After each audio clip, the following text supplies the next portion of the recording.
everyone, welcome to Originative Science. Today we are going to discuss NCERT Class 8, Chapter number 4, Metals and Non-Metals, exercise with solution. And some of the questions we have discussed in my previous video, and now we are going to discuss the rest of the questions. So I am starting with the question number 4, that is true and false. So see, the first part is generally non metal react with acids. आपको बताया था मैंने इससे पहले कि generally जो non metals होते हैं they do not react with acids, so it is false. Sodium is a very reactive metal. या इट इज ट्रू, क्योंकि आपको बताया था मैंने कि सोडियम एंड पोटेशियम दो ऐसी मेटल हैं जो क्या है बहुत ज़्यादा रिएक्टिव होती हैं. फिर सी है आपका, copper displaces zinc from zinc sulphate solution. ये क्वेश्चन जो है आपका किस पे बेस्ड है, जो रिएक्टिविटी सीरीज है उस पे बेस्ड है.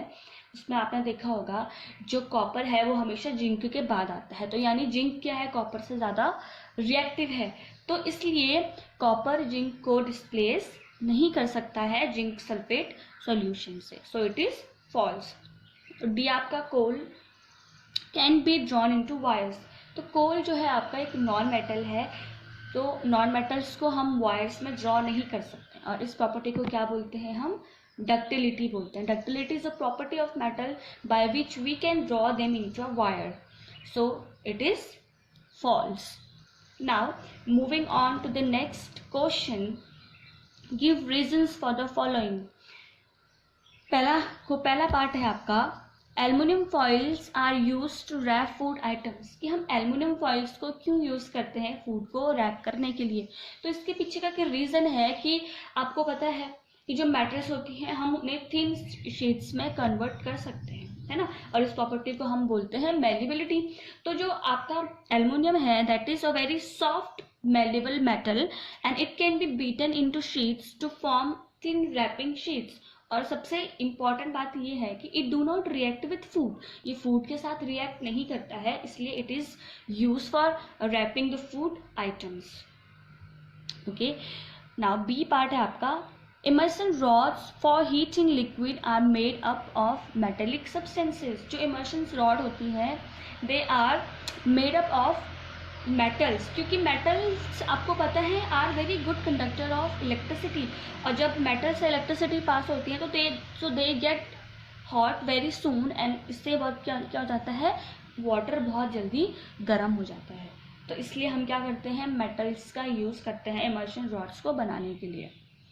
Okay, moving on to the third part, that is copper cannot displace zinc from its salt solution. It is very clear from the reactivity series कि जिंक जो है reactivity series में पहले आता है और कॉपर बाद में आता है. तो it is very clear that zinc is more reactive than copper, so copper cannot displace zinc from its zinc solution because zinc is more reactive than copper.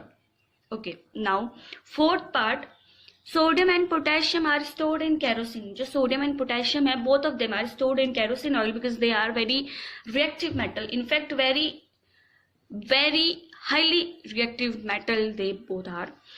So that is why they are stored in kerosene oil so that they cannot be exposed to any moisture in the air that would cause these metal to react potentially violently. So because these metals are very reactive, they react very vigorously with air and water, so that's why they are stored in kerosene oil. Okay, now moving on to the next question, that is, can you store lemon pickle in an aluminium utensil? Explain. You have seen that कि हम जो भी आपका pickle होता है उससे हमेशा या फिर ग्लास जार या फिर प्लास्टिक के बर्तन में स्टोर करके रखते हैं, हम कभी मेटल में नहीं स्टोर करके रखते हैं, क्योंकि आपको पता है कि जो क्या होती हैं, जो सार चीज़ें होती हैं, जो खट्टी चीज़ें होती हैं, they contain acid.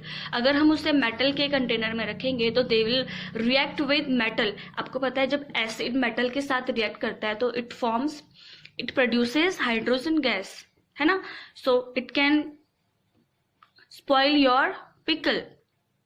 So that is why we do not store the pickle in metal or any metal or aluminum utensils. Okay, so now moving on to the next question, that is, what will happen when A dilute sulfuric acid is poured on a copper plate.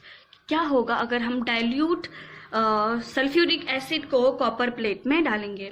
तो जो dilute sulphuric acid है यानी कि उसमें sulphuric acid की quantity कम होगी, तो nothing will happen there.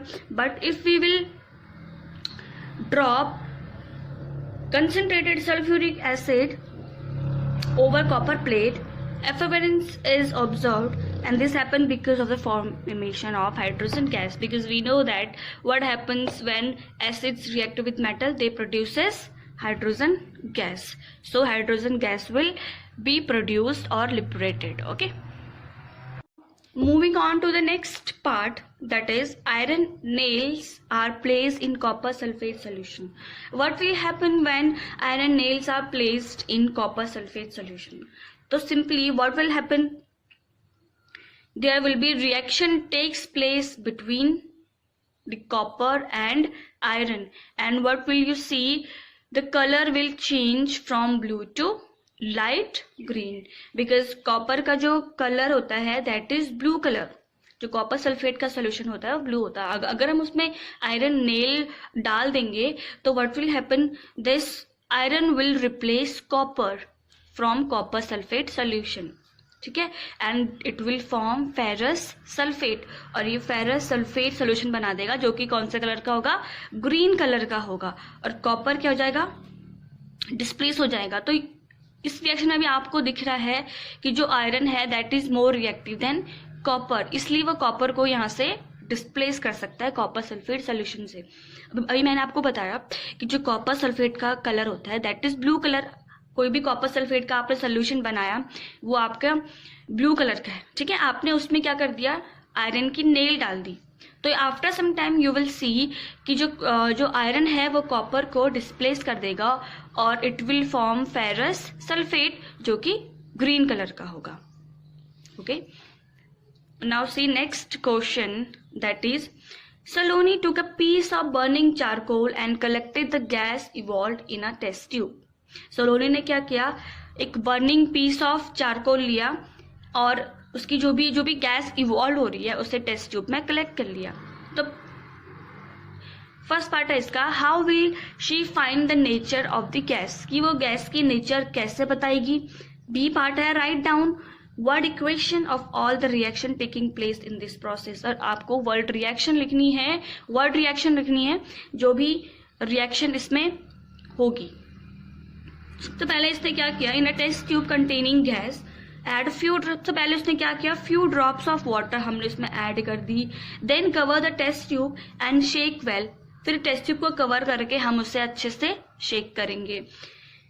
Now after shaking test the solution with blue litmus and red litmus, और उसको शेक करने के बाद हम टेस्ट करेंगे, लिटमस टेस्ट करेंगे, हम ब्लू लिटमस से और रेड लिटमस से टेस्ट करेंगे.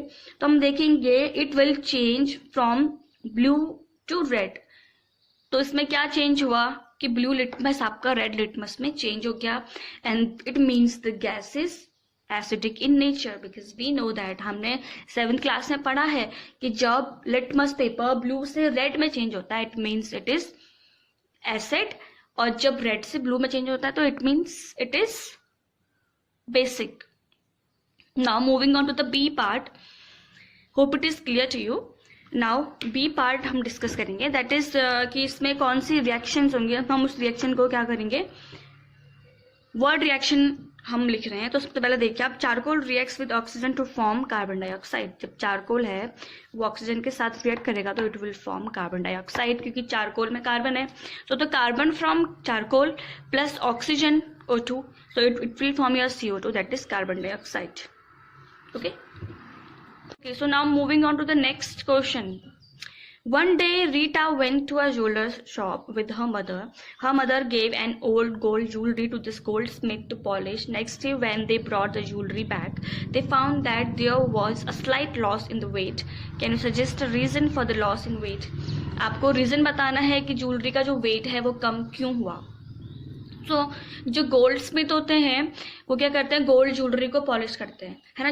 जब भी हमारी ज्वेलरी गोल्ड की ज्वेलरी थोड़ा डल हो जाती है, उनकी अपीयरेंस डल हो जाती है, तो हम उसे गोल्ड स्मिथ को दे देते हैं पॉलिश करने के लिए। तो उनके पास कोई जादू थोड़ी ना है, उनके पास क्या है, एक सोल्यूशन है, दैट इज एक्वारेजिया। एक्वारेजिया क्या है, एक सोल्यूशन है, hydrochloric acid and nitric acid का एक सोल्यूशन होता है, ठीक है, जिसमें हम गोल्ड ज्वेलरी को जब डिप कर देते हैं तो जो उसकी आउटर कवरिंग है वो उसमें डिजॉल्व हो जाती है, एक्वारेजिया सोल्यूशन में डिजॉल्व हो जाती है, और जो बाहर आती है तो you will see that the new shiny layers appears. So that's why the loss that is why you will observe the loss of weight of the jewelry. Okay, now there is a homework for you. You have to do this question, that is match the column. You have to match this column 1 with column 2. Okay, so answer of this question I will discuss in my next video. Till then, bye and thank you for watching.